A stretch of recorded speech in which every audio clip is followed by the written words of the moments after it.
Donna, your homegrown gourmet here, part of the Gourmet or Good Enough team with my sister Diane.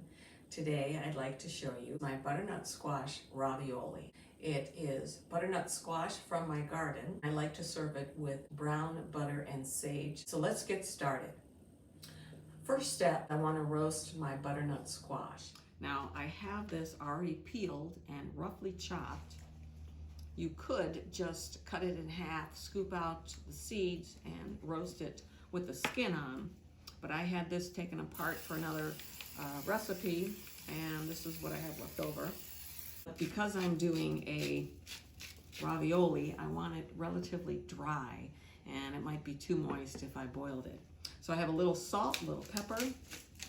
I'm just gonna roast this about 35-40 minutes in a 400-degree oven. When you're making pasta, it's all about the right ratio of flour to eggs. So the proper formula for pasta dough is 3 parts flour, 2 parts egg, and I found that recipe in Michael Rollman's guide called Ratio. In order to do that, I have to have a scale. So I'm going to start with my eggs first, and I'm going to zero this out. But I think I'll start with like 4 eggs today.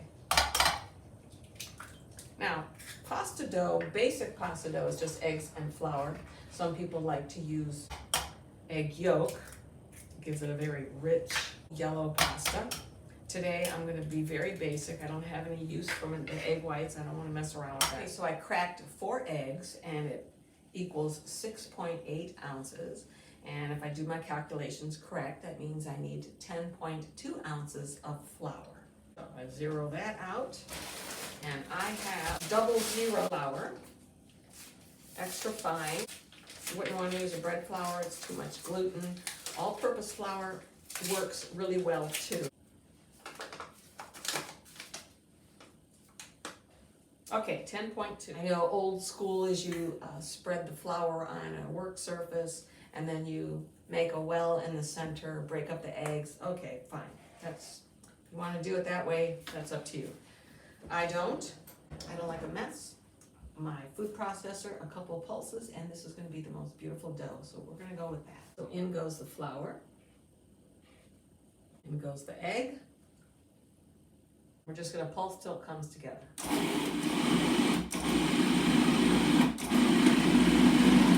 Perfect. Wow, that's quick.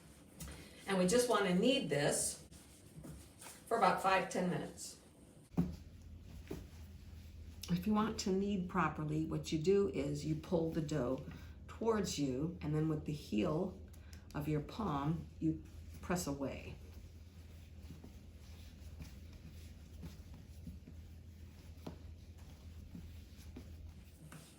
It's amazing that you can get such great taste out of 2 ingredients. I'm done kneading my dough, so now I'm just going to put it off to the side, cover it, and let it rest. Room temperature for about maybe half an hour. I'm gonna go ahead and clean up, and we'll get started on the butternut squash filling. So my butternut squash has roasted in the oven, and I did end up covering it with a little bit of foil. It's nice and fork temps cooled. I'm going to put it in my bowl, and we're gonna give it a good mash. While the dough was resting and my squash was baking, I took 1 onion and chopped it fine, and I sauteed it with a little bit of olive oil and butter, and then added a couple cloves of garlic, minced garlic. Okay, so that's mixed up nicely. I have about 4 ounces of cream cheese that's softened. I'm gonna take half of that first. And you know me, I like to taste as I go. Here is my sauteed onion and garlic. Take some of that. Put some seasonings in here. I like a lot of pepper. I have some grated Italian cheeses. I have Pecorino Romano and Parmesan Reggiano. And I have about 2 ounces of each. Let's see, put about half of that in there. Because this is a fall squash, I like to use warm spices.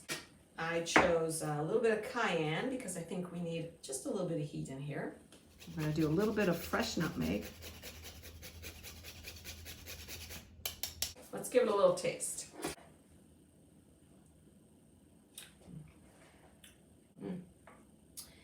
Very good. I just want to amp up the flavor. I want more cheese, I want more creaminess. That's 4 ounces of softened cream cheese. And I'm gonna go with a little more cayenne pepper. All right, now I'm going to clean up again, and I'm gonna set my station up to roll out the pasta. I'm gonna take my dough, and I'm gonna start with 1/4 of it. What you wanna do is roll it out a little bit to get a nice rectangle shape. And then that we can go ahead and run through our roller. So on the lowest setting, which would be 0, I'm gonna go ahead and feed it. Turn this on very low. I'm just gonna add it to here. The thing about making pasta is you always wanna make sure you have some flour so that it doesn't stick. Okay, so we'll do that twice.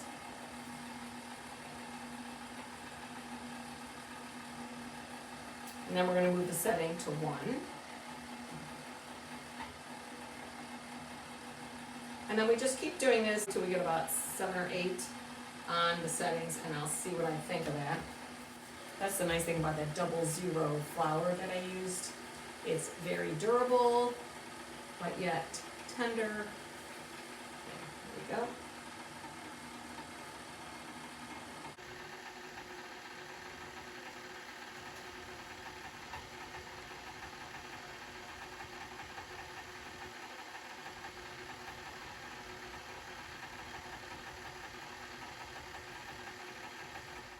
So now that our pasta sheet is rolled out, we're on to step 2, and that is creating the form.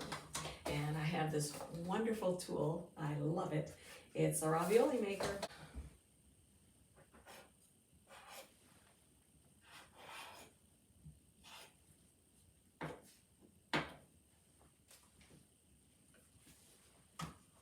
So now we put this on our form, and then we press down.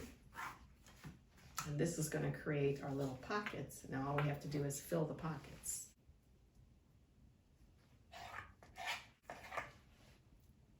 I'm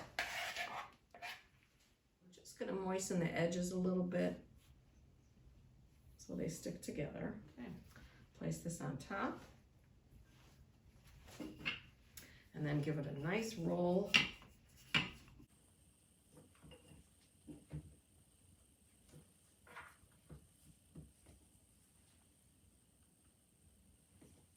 Yay!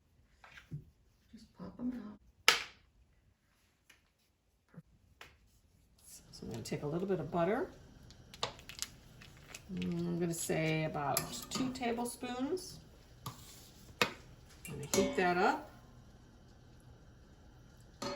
Let's let the butter get a little brown. I have some sage that I have picked from the garden, and I'm going to go ahead and add that.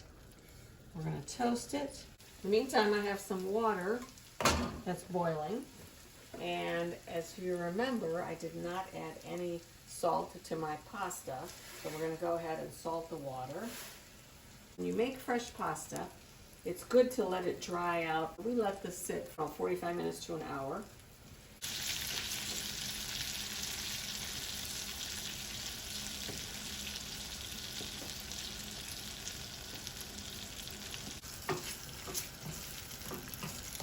Ooh, look at this.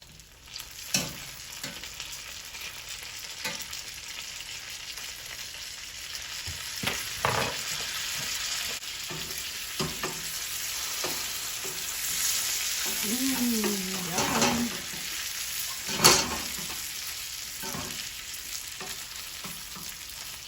Here is our sauteed ravioli, brown butter sage sauce. OMG, isn't this beautiful? Yeah, just drizzle a little bit of that butter on top. Oh yeah.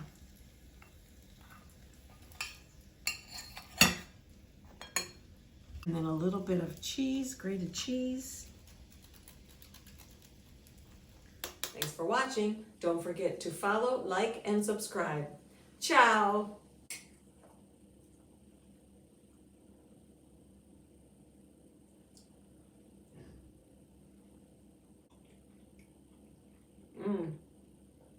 That is heaven on a plate.